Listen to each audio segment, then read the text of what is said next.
Evening, everyone. My name's Mike Smith. I'm from the Fabian Society in the Wellington region, and it's my pleasure to welcome you all to tonight's event titled Towards a Better Future, What's Next for Resource Management Act? And we're absolutely delighted to have the Honourable David Parker, Minister of the Environment, to speak in this session and answer questions. The format will be initially Andre de Groots, who's a member of the Fabians as well and a registered engineer, will give a 3-minute introduction on the complexities of the current Resource Management Act, which he's presumably thoroughly familiar with. And then David will speak for 30 minutes or so, and then we'll take questions, and we'll ask that questions come via the chat. So we'll keep everybody on mute for this session, and if you put your questions into the chat, we'll take them out and pose them to the Minister. We expect to go for about an hour and a half, finish no later than 7 p.m. So welcome, Andre. If you just introduce us to the current complexities of the current Act. Thank you. Yes, the Resource Management Act functions both for town planning and also environmental rules. So it replaced 59 acts and 19 regulations in order all into one single act as a pioneering act.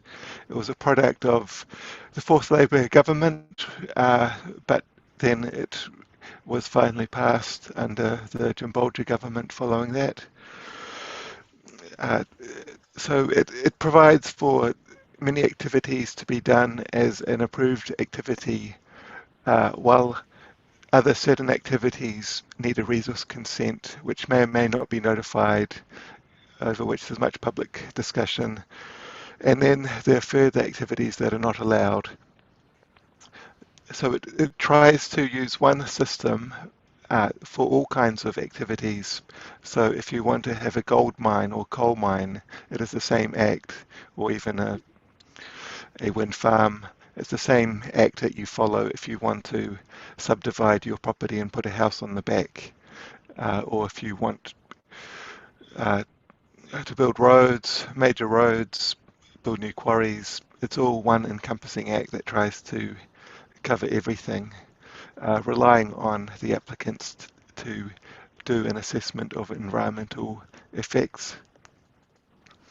And it has got quite a large industry behind it now in its use. It seems to be much maligned by developers as being too difficult to get projects through. But at the same time, in the public discussion, there's less understanding of how it was meant to work and how it is meant to work, in that you have so many activities that are approved anyway, but it seems developers want to go for a bit more than what the RMA is allowing, and therefore they need their resource consent, and therefore they come into the problems. And so following the resource consent, you still have a building consent, and together with the two consents, it seems the applicants wait until they're wanting to start construction before they actually apply for the consents, and then complain that the whole consenting process is taking too long. So now, as we are short of housing, so a big theme is how to remove obstacles to building new housing. And that is a reason that the current government is looking to address the Resource Management Act, along with the environmental challenges of water quality and carbon emissions, where the current legislation does not look to have been adequate, with deteriorating water and ever increasing carbon emissions. So in order to address this, we'll have a long-time friend of Michael Smith talking about this Act and the replacements of it.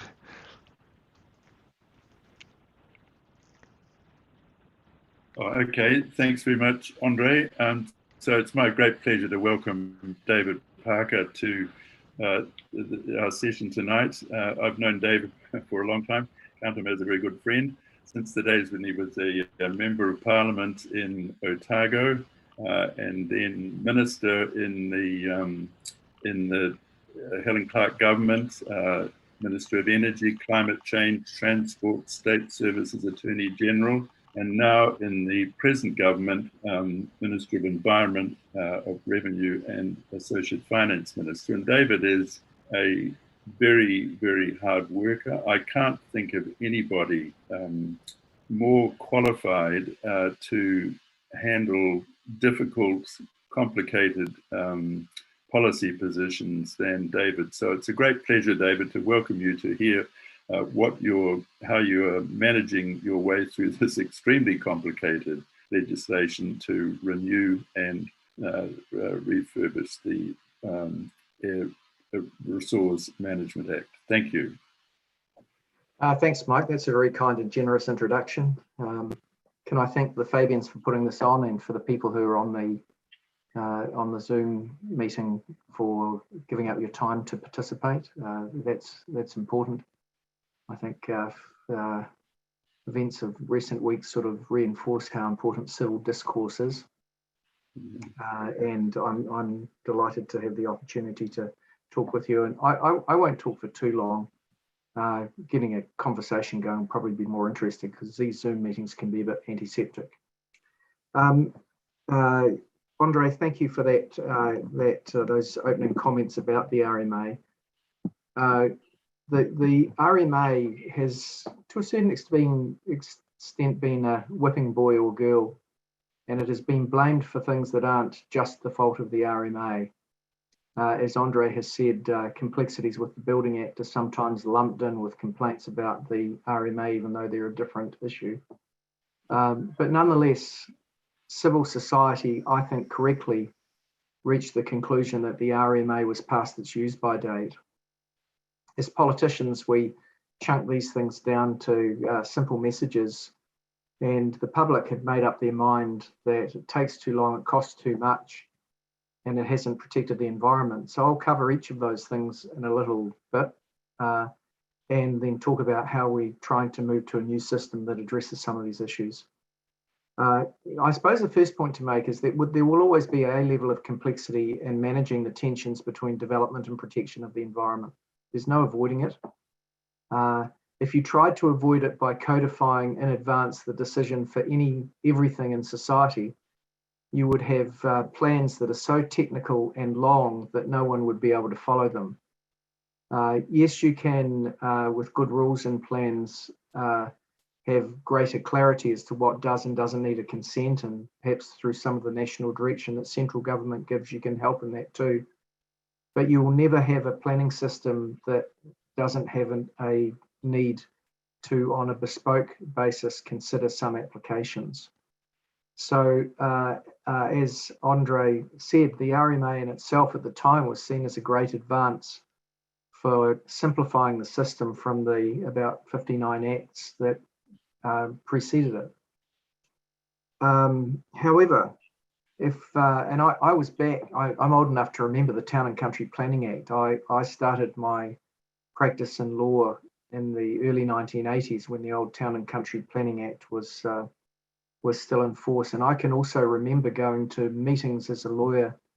The firm I worked with had a big resource management practice, explaining the intended differences with the RMA and how it was meant to work. But you roll forward the decades that it's been in place, and we've got to the point where it really hasn't worked to address some of the most serious environmental ills that we're trying to prevent. The two most obvious ones being freshwater quality and climate changing emissions, both of which have got worse over succeeding decades. And the way in which we put plans together seems to have frustrated the best intentions of politicians at central government and local government level to try and get those problems under control. Now, there is a view that you could do anything here that you can do by way of replacing the RMA. You could do by way of amendment to the RMA. And I suppose at an academic level that might be true. But the original RMA is already a greatly changed act, which is close to twice its original length as a consequence of all of the amendments that have been made over recent decades in efforts to make it better. And the hodgepodge of rules and various process tracks that have resulted have left it a very long and complex statute that is harder and harder for people to follow. So we've followed on from a big civil society discourse that took place over the prior decade. There were lots of reports done by different agencies in civil society. Local government New Zealand did their own report. The Environmental Defence Society did 3 reports, very long reports and very detailed.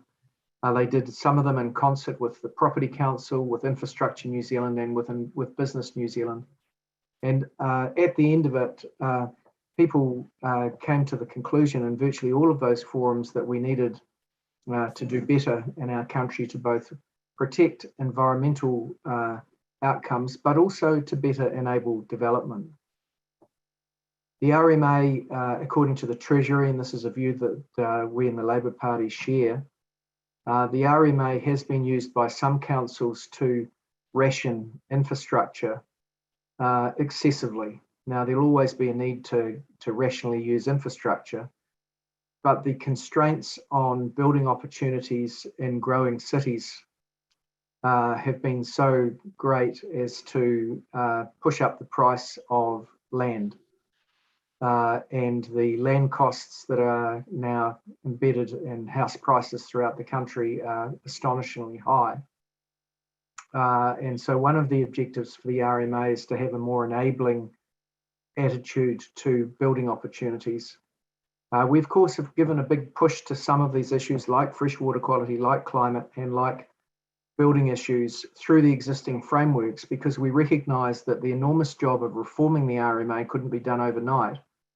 And the urgent issues facing our nation in respect of the housing crisis, degrading fresh water, and increasing climate emissions demanded an immediate response rather than waiting on a grand reform of the RMA system.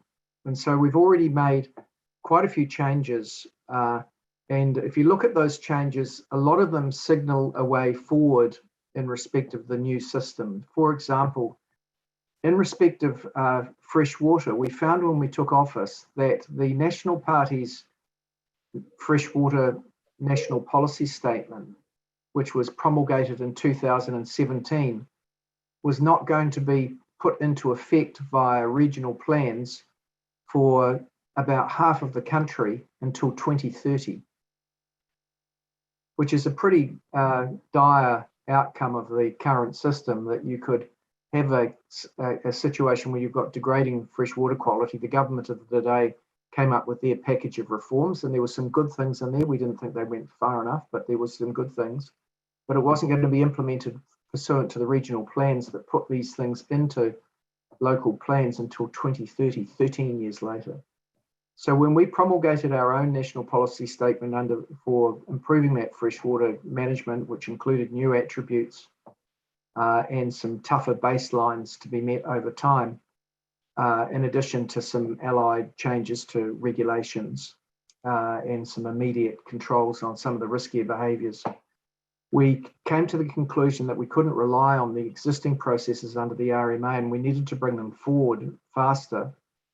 And so modelling on some of the experiments that we've had in New Zealand, like putting together the Auckland plan, which fused together the plans of the old cities that were combined into Auckland City, we decided that we would create specialist freshwater plan panels chaired by an Environment Court judge with freshwater commissioners who bring expertise in the areas that are necessary for fresh water, and they would be the decision-making body in respect of regional council freshwater plans to give effect to the latest national policy statement on freshwater management.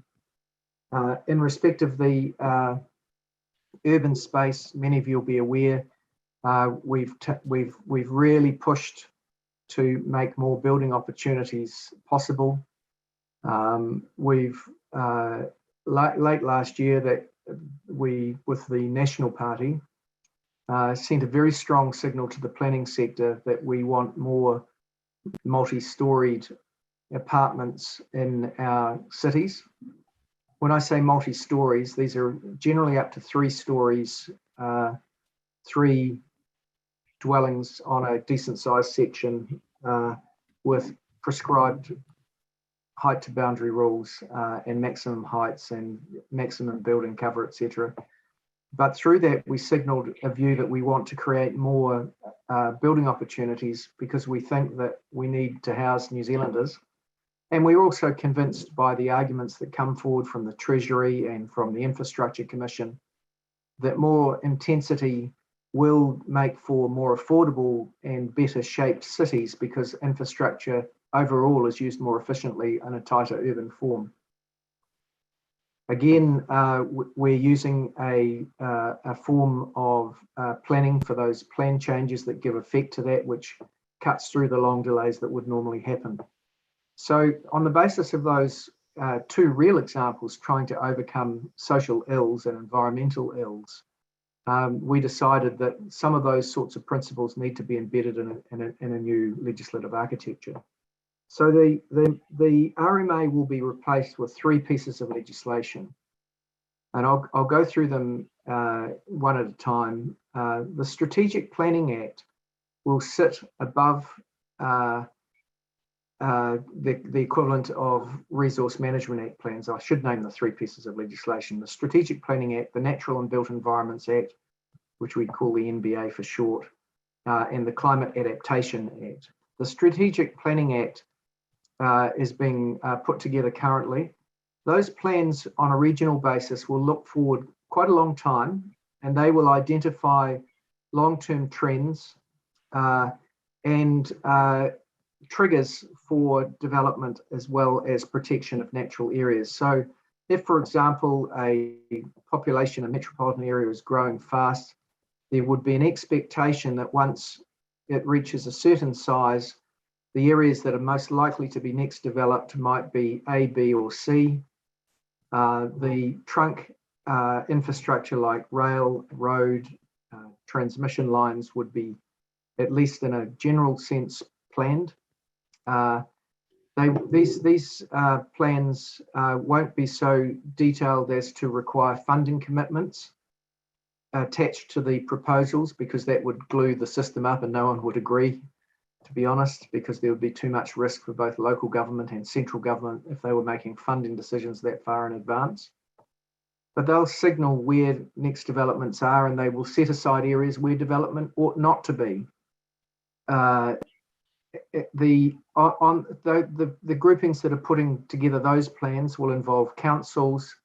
Central government will have a seat, and Maori will too. Central government is desired on those panels because we need to marshal the agencies of government like Land Transport New Zealand, education and health. One of the mistakes that we look at over recent years, we've paid millions and millions and millions of dollars for school sites in Auckland because they weren't acquired early enough. If agencies have a better idea as to where development's next going to occur, a lot of money can be saved in the system by acquiring those properties essentially at rural land prices before values escalate. Similarly for decent road lines and rail lines and the like.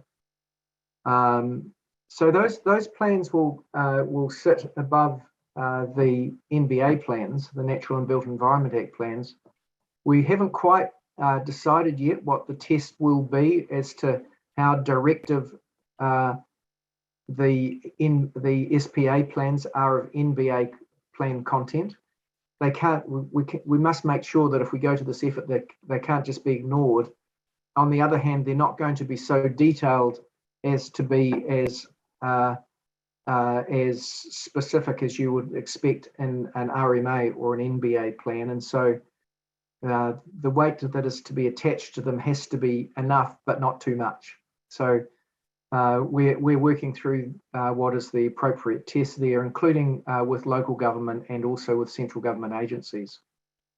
The NBA plans will cover a whole region. So an SBA plan will cover a region, but so will the future RMA plans. Currently, there are, I always get forgotten this number. I'll come back to it.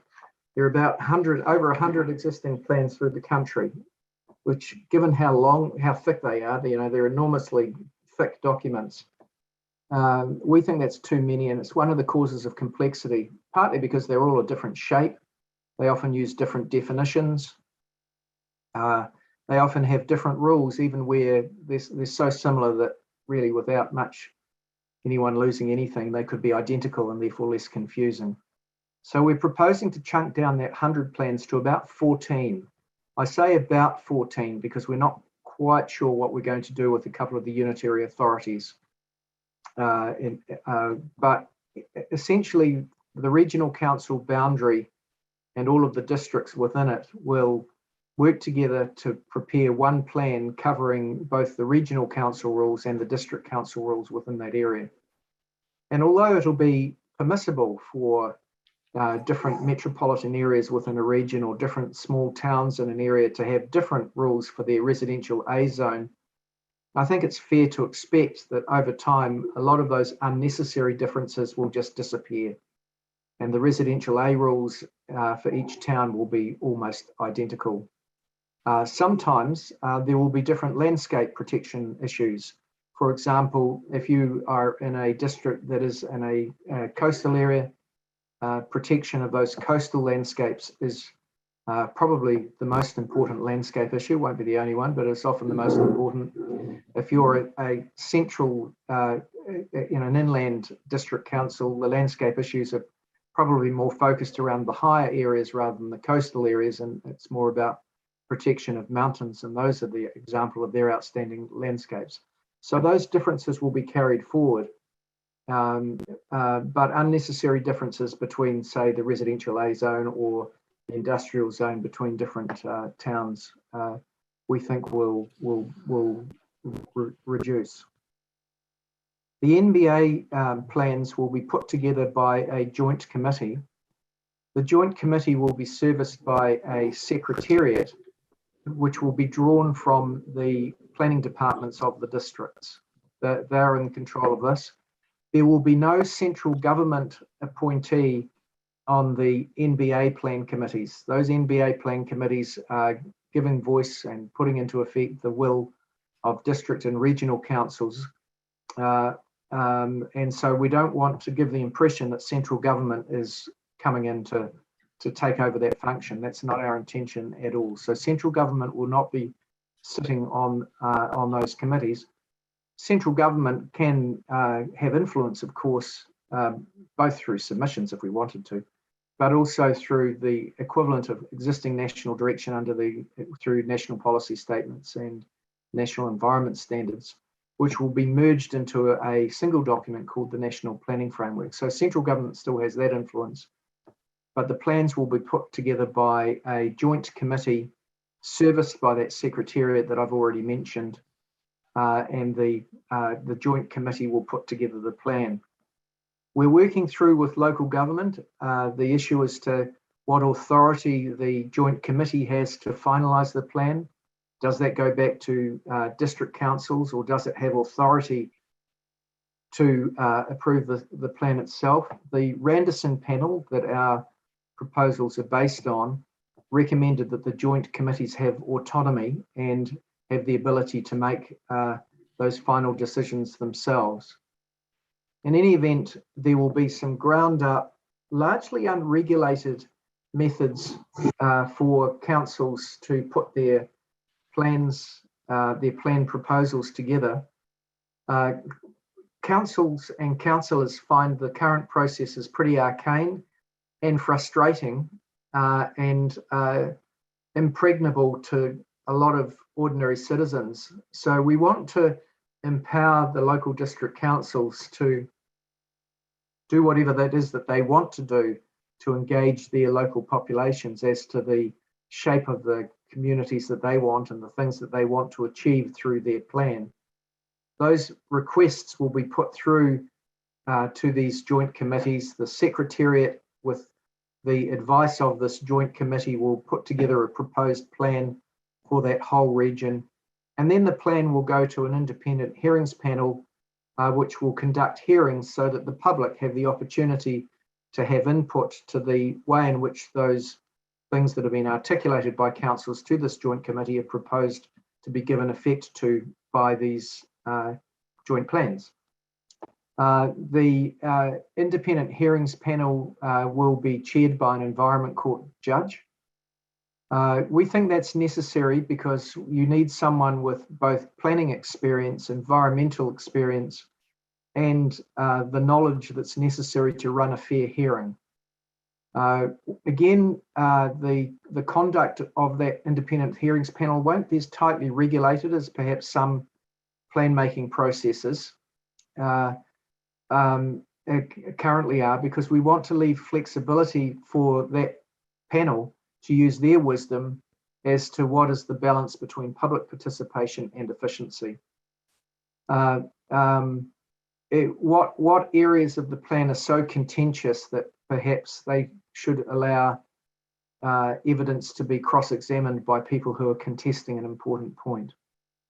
You want someone to be able to say occasionally that's necessary, but overall we don't want these processes so litigious that they take forever and become a barrier to ordinary people who aren't legally qualified participating. So the independent hearings panel will hear the submissions that have been made on the plan, and then they will make recommendations back to the joint committee. The joint committee, if it adopts them, with or without, we're still not quite sure as to what's the interplay at that point back to councils, and there's some ideas being worked up through a steering group that we've got running with local government at the moment. But eventually, after whatever that process finally is, the plan will then be voted up or down. To the extent that the plan is voted up after it's been through the independent hearings panel, there will be appeals on points of law, but there won't be new appeals to the Environment Court.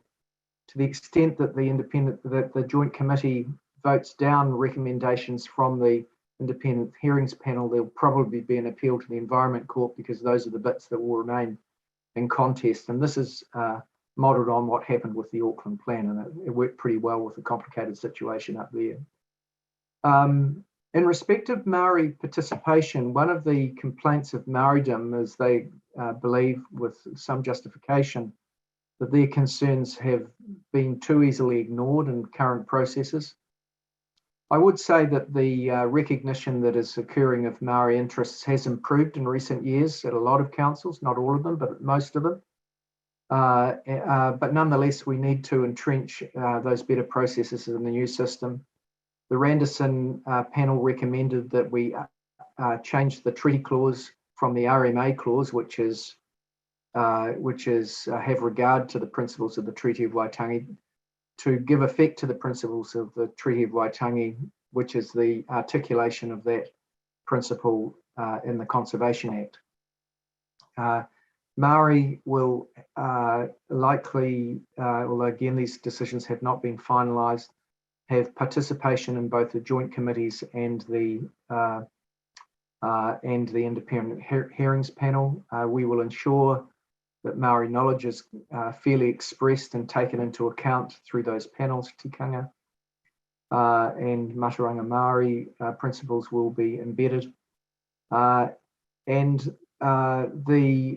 addition, we're also considering an oversight panel in respect of Maori issues at a national level. These things are quite complicated in some areas. There are a lot of post-treaty settlement governance entities that we have promised that we will honour. There's some complexity in that.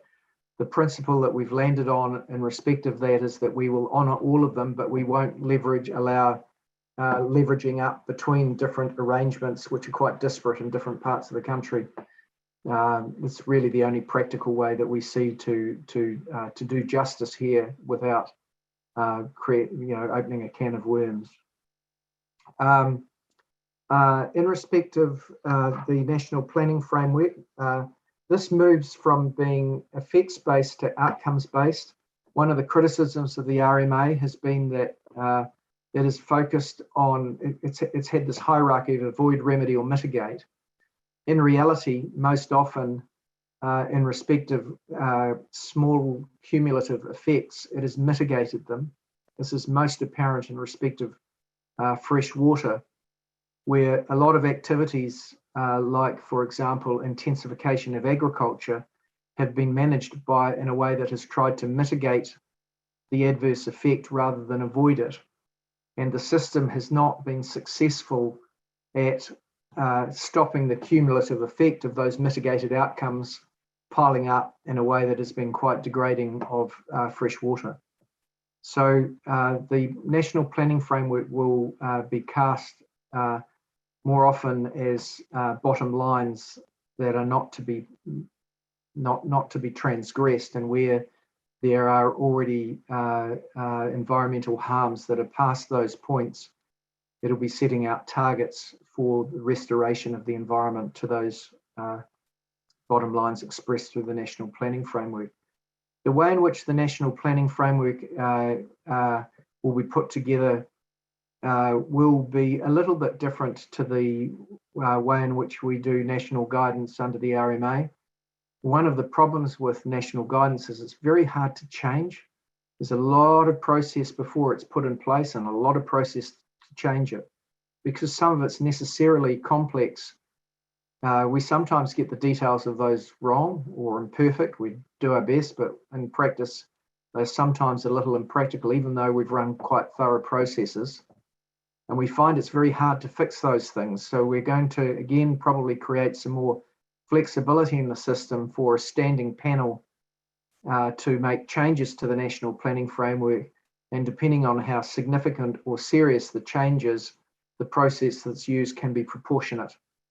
A recent example of that was when we introduced changes to the National Policy Statement on Freshwater Management, and we put rules also in place through a National Environmental Standard. We're very strict on the way in which wetlands could be degraded.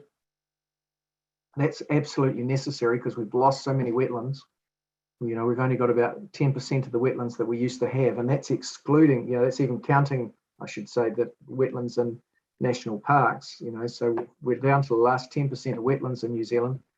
And sadly, over the last couple of decades, we've lost another 5% of them. So we really needed something quite strict, but we did it in a way that was so strict, we were going to close down quarries. Some of the definitions of a wetland were just a little bit tight. And it wasn't our intention to close down gravel supplies to Auckland, for example. And so we've had to go through a process to change the wetland protection rules so that we didn't close down our quarries. Well, that's taken us 1.5 years to do under the current rules. That's just too long.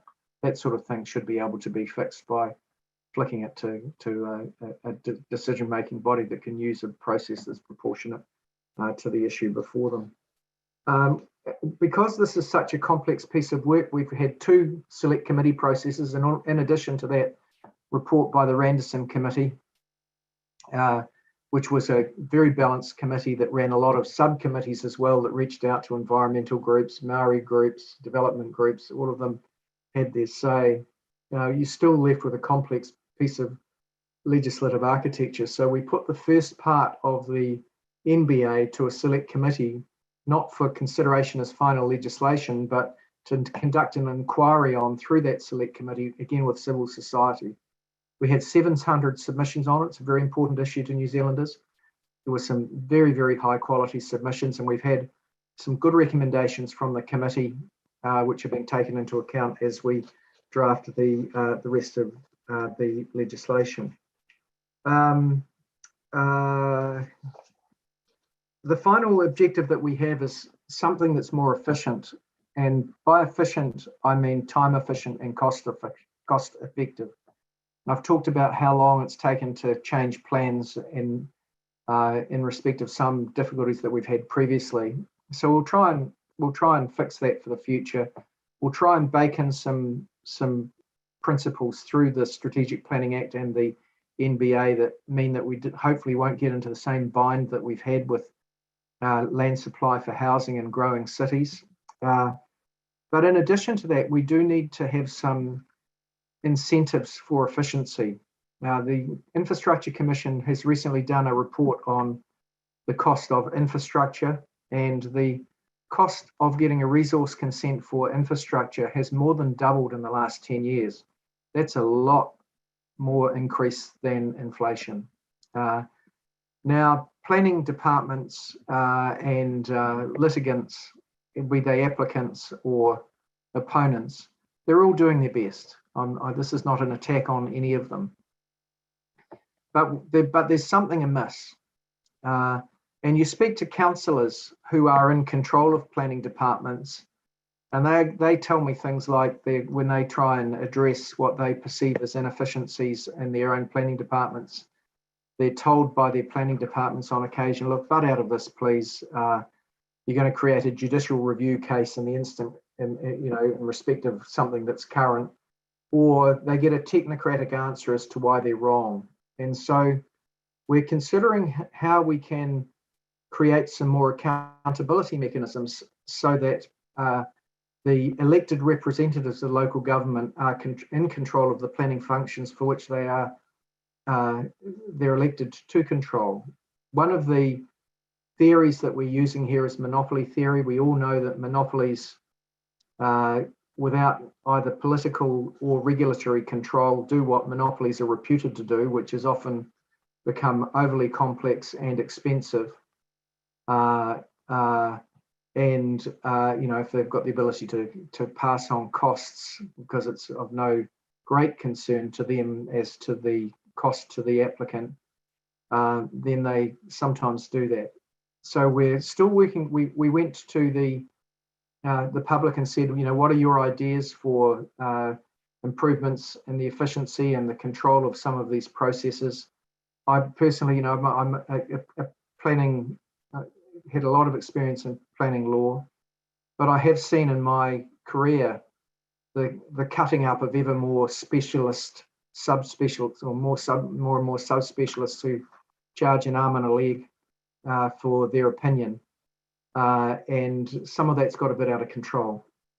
So we're going to try and drive some more efficiencies in the system, which we don't think should be at the expense of environmental outcomes, whether it's climate, biodiversity, social infrastructure, or local government. That's probably enough from me for a start before we get into a discussion. It is a big piece of work. The SPA board, we've used a new provision in the public service legislation that we passed last term in government, which enabled the government to say, hey, look, this is such an important piece of work. We're requiring all of the agencies across government to cooperate to land it together. And so we created a public service governance board here for the Strategic Planning Act, which is chaired by the Secretary for the Environment, that has the Secretary for the Treasury on it, Secretary of Transport, Justice, or every agency that's got an interest in RMA outcomes, and it is most of the agencies of government, including housing, etc., as well as environment and conservation. They're represented on that, and so we've got a good alignment of the government departments coming forward to help us land it. Our plan is to introduce it into Parliament this year. We're down to about 6 or 7 big issues that we need to crunch now. We've done a lot of the technical work already, and the drafting instructions are going across to the Parliamentary Council who draft the new legislation, and we're on our way. You're on mute. Yeah, no, so thank you, David, very much for that. That was fantastic, very clear, and it makes me, who's not an expert in any sense in this area, very confident that you'll take us through to a large, wide-ranging and successful conclusion. So that's fantastic, and thanks. Now, Roger Blakely would like to speak, who's been involved with the Auckland Unitary Plan, and Andre will introduce him, if that's...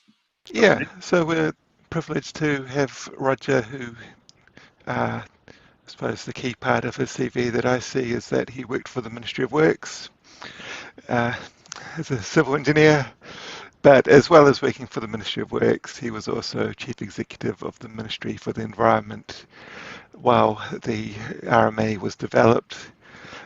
He'd been Chief Executive of Porua City Council, but also Chief Planning Officer of Auckland as they developed their unitary plan.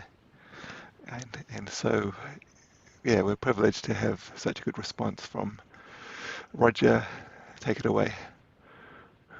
Thanks, and thank you, Minister David, for your presentation. I'm very positive and optimistic about the changes you're making. I don't wish to apologise for the Resource Management Act, but as you know, one of the big problems we had was the lack of central government direction on matters requiring national direction, like lack of national policy statements and lack of environmental standards. So my question is, how are you going to make it different this time? And so, like, it seems to me that you have, or that we have to have in place the national direction on the National Spatial Strategy and the National Planning Framework before these joint committees in the regions can actually get cracking on the regional spatial strategies and the natural built environment plans. So how are you going to ensure that the whole process doesn't grind on for years and years before these joint committees can actually start their work in the regional areas? Yeah, fair criticisms, although I won't quite let regional council off the hook when it comes to water quality. You know, I do think it's been obvious that we had water quality problems born of increasing intensity of land use practices that regional councils had the full jurisdiction to do something about, and they didn't. So that's a responsibility shared between landowners who've been causing the pollution, councils that didn't do their job properly, and central government not intervening early enough once the problem began. So it's a responsibility shared, that one. I think that one of the other problems that was present, Roger, and you'll be aware of this, was that when the RMA was passed, not only was the national direction not put in place, the Environment Court wasn't funded to hear plan references. And so these plans, and no model plan was done and no definitions were done. So every plan was of a different structure. They all had different definitions, and we're gradually fixing that through some national guidance, which will carry forward into the new system. But then I remember working as a planning lawyer, and you had to wait many, many years to either get a plan reference heard to the Environment Court. And so there was no certainty as to what the new plan rules for 6 or 7 years. So the whole system ground to a halt for the first 6 or 7 years and really never recovered its reputation. So we have to avoid those outcomes. So we're funding this transition quite differently. Actually, if I could make a political point, there was some money left for the transition when the Labor government left power, but the following national government that passed the RMA took it out. They withdrew the money. You were probably around there, Roger, and so we're if we were to lose the next election, there would always be the risk that the money that we've allocated to this transition could be withdrawn by a later government before it's implemented, and that's a good reason to vote Labor at the next election. That said, and history does have a habit of repeating itself, but I also think that there is such an awareness that the inefficiencies of the RMA system have contributed to so many social ills like housing costs, as well as expense to central government and infrastructure costs, as well as the environmental degradation that is its core purpose to prevent, that I think that there will be a will in subsequent governments of any ilk to see it better implemented than the RMA was. Our plan is to transition all of the existing national guidance into the national planning framework. We're not sure whether all of it will be redrafted in time to fit, but we'll be doing our best to do as much of it as we can, and it will still have effect in an interim sense. It's not like we'll be without national guidance, it just won't all be updated in accordance with the new principles. And we do now have some national guidance across air, water. Very soon we'll have more guidance coming through on the protection of elite soils. That's just about landed. And of course, we've got the upzoning rules through the National Policy Statement on Urban Development, which will also be carried forward. The piece of new guidance that I would like to see drafted, and we're working with the Infrastructure Commission on this, is the development piece. One of the reasons for cost for applicants is that there is a requirement now for applications that require a consent to specify how it is that they're going to go about their work, and they effectively have to make a bespoke application every time they build a road, and then the council has to specify bespoke conditions for sediment control, for example, for the new road. And we're somewhat attracted to an idea that came from the Infrastructure Commission, that we develop environmental standards that can be plucked off and applied to a project. Now, in the fullness of time, once you've got SPA plans in place, it may well be that quite a major road or a new housing subdivision that has been signalled through a strategic planning act plan for a region, once the triggers are in place to bring that through to an NBA plan, those things actually might be permitted activities. Because they've been through a planning process, they probably don't need another one. But whether they've been through that process or not, or if let's say they do need a consent, make an application to get approval to do something, we should be able to attach standards to what it is that they're doing to make them do it well, rather than have to specify them in the application and the consent. So we might have sediment control method A, B, C, or D. And the applicant might say, we think standard B should apply. And the council might say, oh no, this is too big a project for B, or there's a wetland down the road there in Pororua that's got sediment problems. You're going to have to be extra careful on Transmission Gully. That's we want you to apply standard D.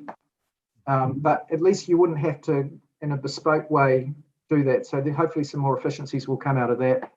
But it won't all be finished by the time it passes. Okay, thank you. Okay, we'll now have a question from Colin Muick. Kia ora koutou.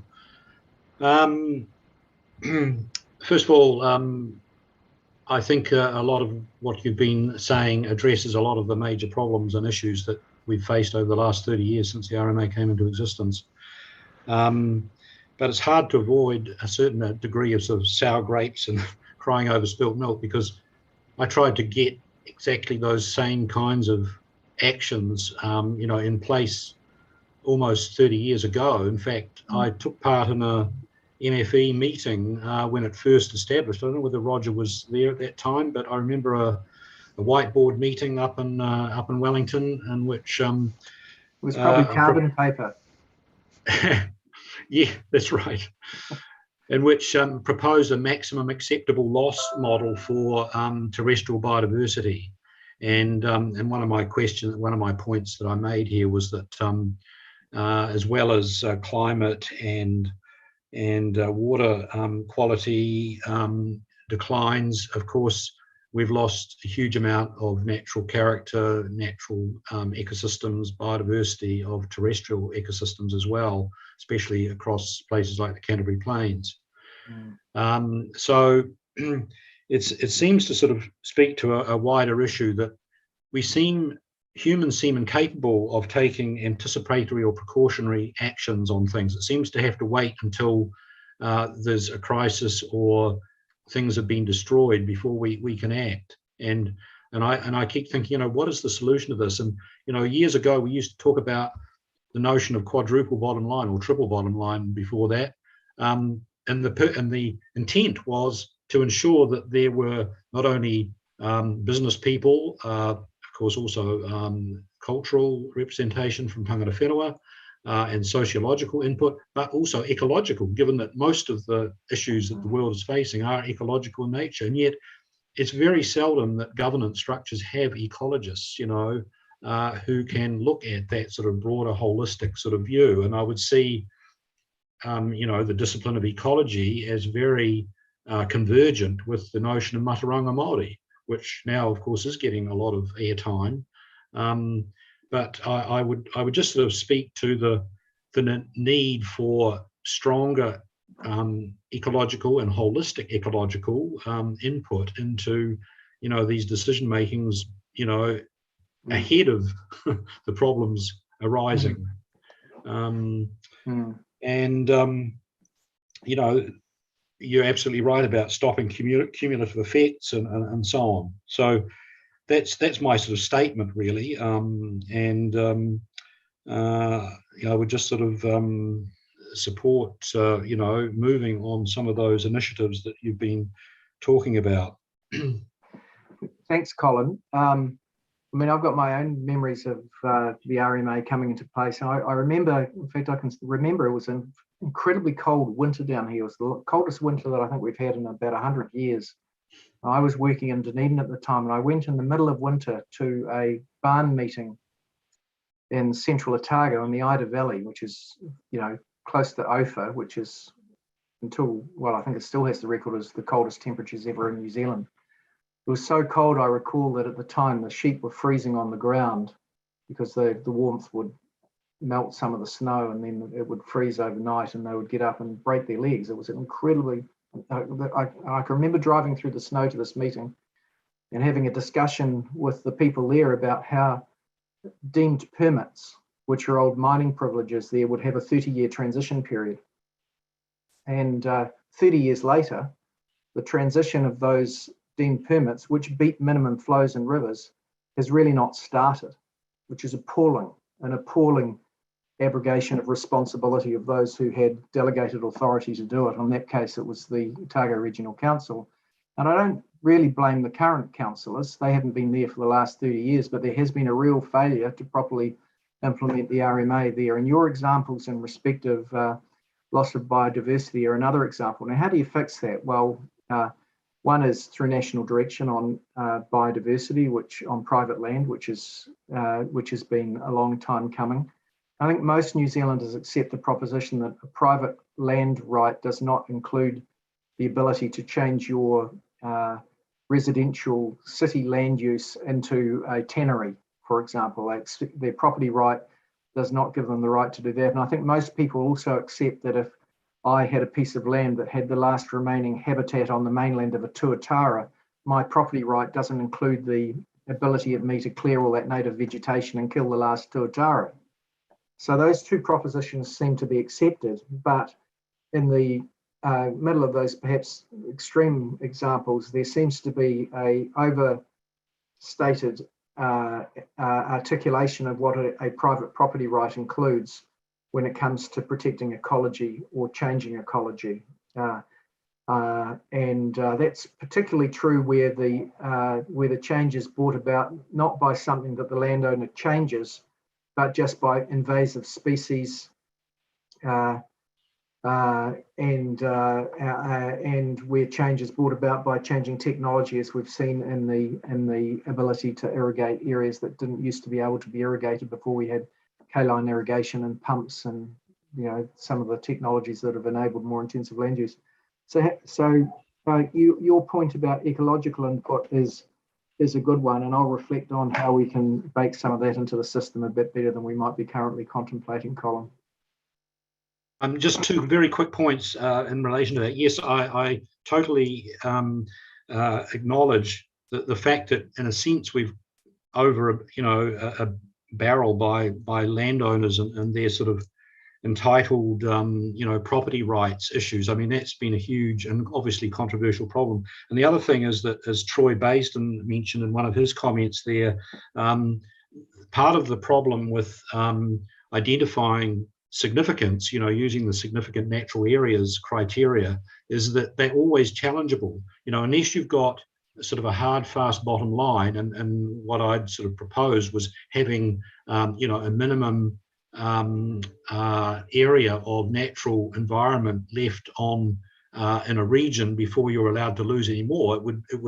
It would stop any further loss beyond a certain point. So, it's those are sort of two quite difficult issues, because they can always be argued in a court about you can always find another opinion that it's not quite as significant as you're saying it is, or something like that, or mitigating, as you pointed out.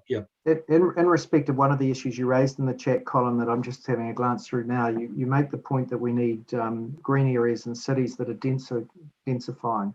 I agree with that.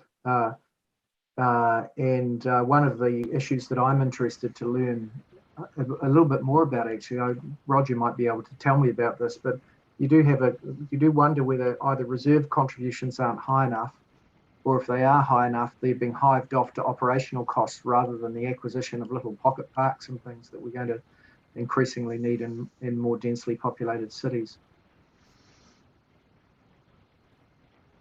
Roger, do you have any comment? You're muted.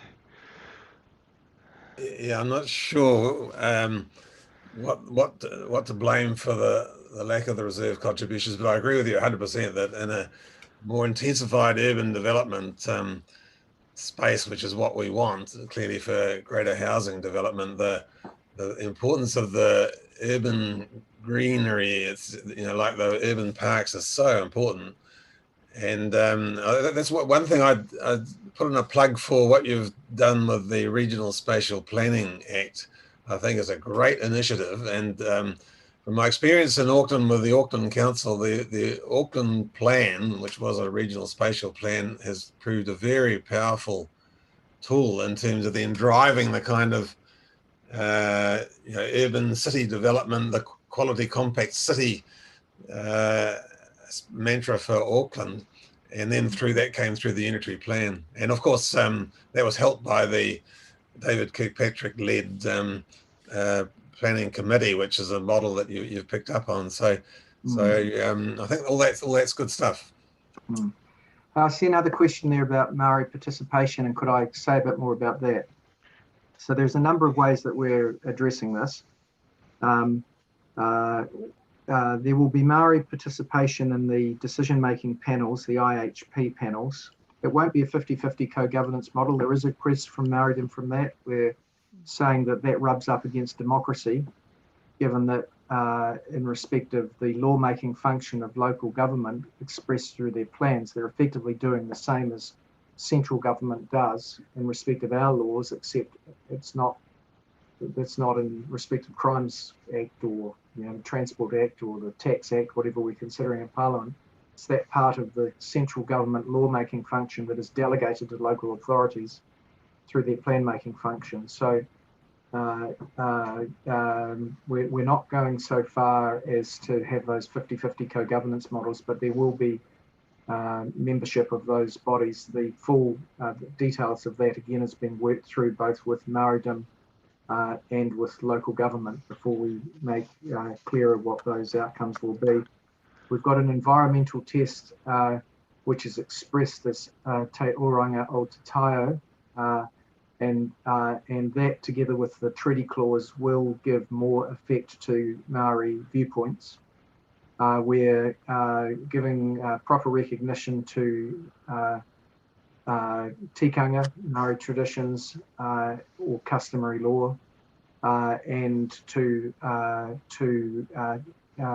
Maori knowledge, Mataranga Maori. We will be ensuring that iwi management plans are had proper regard to.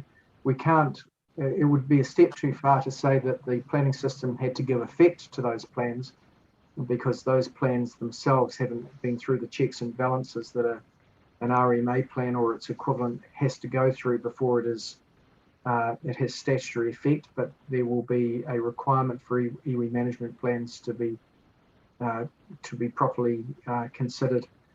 There will be opportunities for iwi and hapu to be involved in processes in addition to participation on those decision-making bodies, and iwi will also have a stake in putting together the national planning framework. So all of those things will combine. And there was a suggestion there that we should do away with principles of the treaty and move straight to the treaty. Yeah, I'm not sure that would, we're not quite sure what that would mean. And we're always a bit nervous in legislating things that we don't know the meaning of. We do know that the Conservation Act provisions have worked better for Maoridom than the RMA provisions, and we think that's a major step forward. And there is also a view amongst some in Maoridom, not universally, that the principles of the treaty enable things to move with the times rather than rely upon a more static view of what the treaty means. I hope that helps. Sue, do you have any further comment on that? Yeah, my concern was more along something you said in your introduction, David. It sounded rather as if Maori input across the regions differed, and sorting that out was in the too hard basket, was how I heard it. Yeah, well, okay, I'm happy to address that a bit further. There are very different relationships for local government with different iwi groupings depending on the nature of their treaty settlement agreement. For example, the Waikato River Authority has some legislated involvement in water planning in the Waikato region that is very grunty. But it doesn't have that same right in respect of urban planning in the area. So you have to carry forward the proper recognition of the Waikato River Authority. But if we were to, and that is a very strong co-governance body in respect of freshwater management in the Waikato that will be carried forward into the new system because we're going to honour all treaty settlements. But we have to be, we're not saying that we're going to translate that water planning function to town planning functions, say in Hamilton, in the same way. So we've been careful to carry those things forward without writing them down or up. There are different arrangements for different iwi in different parts of the country. And there are some saying that we should standardise all these things throughout the country. But it's sort of an impossible ideal at the moment because I can't, within my lifetime, reopen every treaty settlement and standardise them all because they're all disparate deals. So that's a level of complexity that we've got to deal with rather than try and change, unfortunately. Thank you. I hope that makes it a bit clearer. Sure. Now, Florence Kelly on YouTube asks, will Maori be paid for their time and expertise?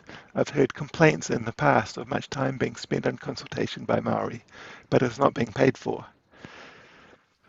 Well, that's a complex one and we haven't landed it. There will be, well,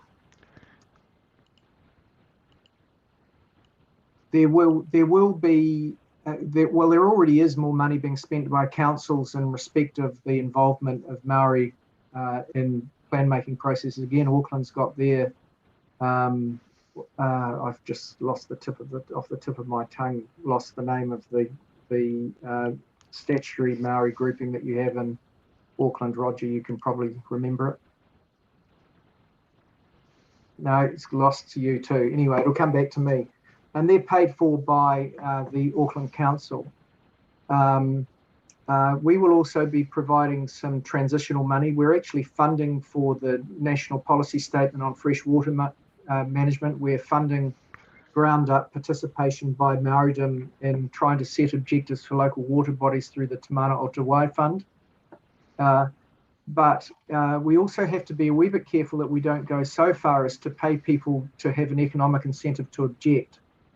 And that's true whether it's, the Environmental Defence Society, if we paid them for every objection that they brought, or every pro-development group of central government paid them, or Maori groupings, we would actually create some incentives we have to be a bit careful of. Now, we will provide some transitional funding. How much long-term funding central government will provide is yet to be decided.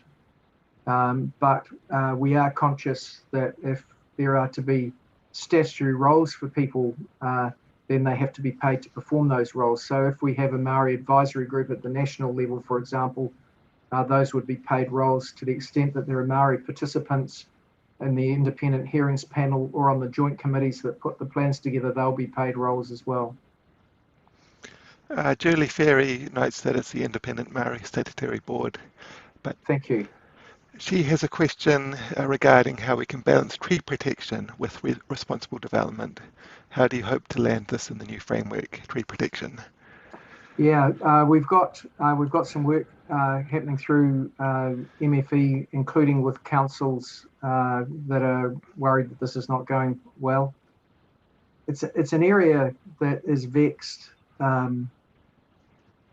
it's something that it sounds like I'm insulting everyone here. I'm going to be hated by everyone at the end of this, but tree protection seems to be more difficult in some cities than others.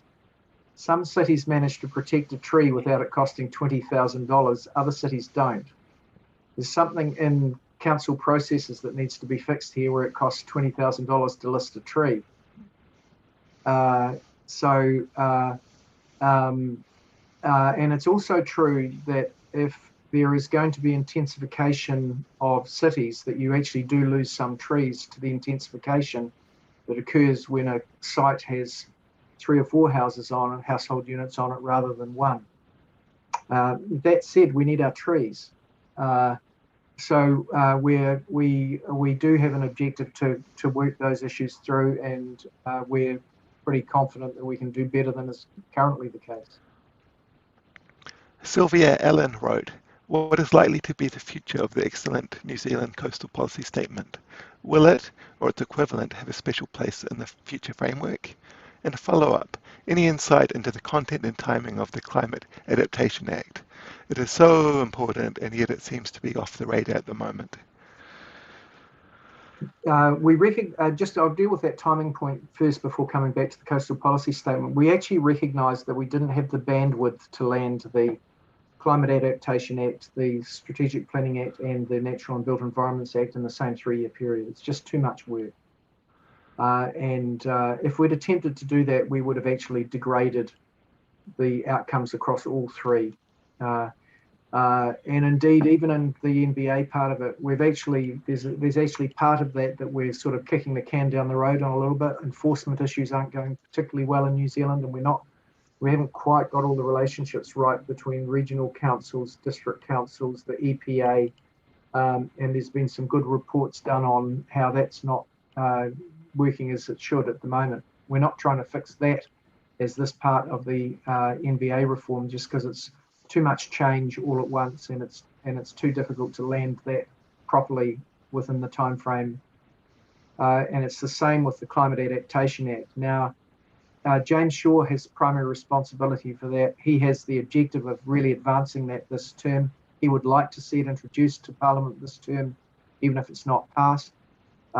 So we're trying to make more progress on that now, but it won't be passed at the same time as the NBA and the SPA.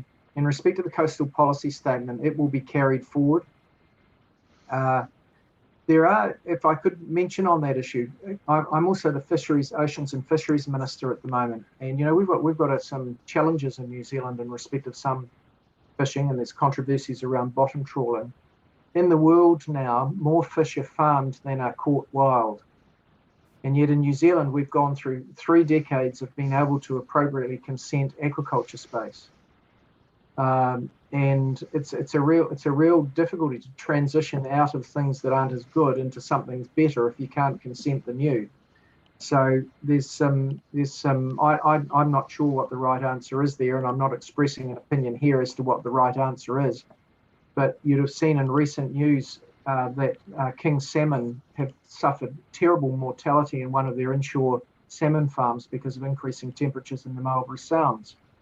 Now we need to have a good approach to aquaculture that enables biosecurity concerns to be addressed by having a spatial planning approach, so that you can't have a disease from one farm getting into another, and obviously you don't want marine farms in the wrong place, and there's been so much litigation around marine farms in the inshore area in the Marlborough Sounds. It's gone to the Supreme Court, to the Court of Appeal, to planning things, and 3 decades later we don't seem to be much further on.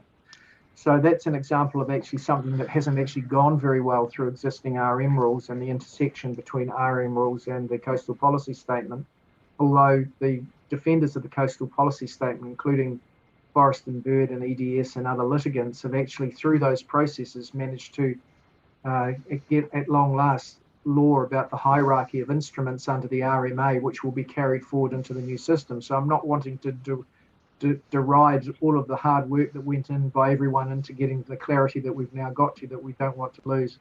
But there are some complexities around some of these issues that we've got to sort through over the next few years. I now have two questions from Troy Basden. The first one is, perhaps one of the fun questions that hasn't come up yet is SNAs, significant natural areas. Now one of the top flashpoints in rural debate. What's expected to happen with those during RMA reform? And is there a problem where regional councils have the expertise to set policy, but districts often don't have the expertise to implement or monitor? And what do we learn from this problem? Well, if or when the National Policy Statement on Biodiversity gets promulgated, it would transition into the new National Planning Framework. I'm actually, that's a delegated function of actually James Shaw again, and Cabinet hasn't yet taken decisions as to whether or when that will occur. We haven't taken final decisions on it, and you're aware it's controversial. The process that I'm running runs irrespective of what the outcome is to that. And if it's landed, it'll transition into the National Planning Framework. If it's not landed by then it will be part of the future National Planning Framework, but it won't be there from the start. Troy also asks, is the system of local government, where regional and district councils are both present, simply as complicated as people could cope with? When we add treaty settlements and genuinely support principles of teterity, is it potentially too complex to manage irrespective of RMA reform? Should a more solution-oriented consideration of amalgamations go back on the table? Oh, that's a great question. Those complexities, there are complexities between land use, common pool resources like water, and a treaty overlay across both. But they're all realities, and we've got to manage them. We did at one stage consider a different way of managing them. I'll come back to the amalgamation point. We did consider whether we should have a separate Development Act and a separate environmental protection legislation, and there were views that expressed by some that was the way forward. The Randerson panel looked at that seriously and concluded that it actually doesn't escape the underlying issues, that there's a tension between those two outcomes, and that tension has to be managed irrespective of whether you have separate statutes or the combined statute. And they recommended a combined statute, and they said that the RMA was right in that regard to have both in the same framework. It's just that the implementation of the RMA had been imperfect. So that's the way we're handling that. In respect to the amalgamation point, for a start, I've never had an amalgamation objective. You can argue for amalgamation in larger metropolitan areas. I'm not personally convinced that amalgamation of councils and to ever larger units of authority is a good thing. I agree that at times we should have shared services, but I'm not sure that I want to. I would actually agree with the proposal that we need amalgamation. In a lot of areas, I think that amalgamation away from local communities of interest makes local democracy harder for people to participate in or get to the people and their local leaders and express opinions.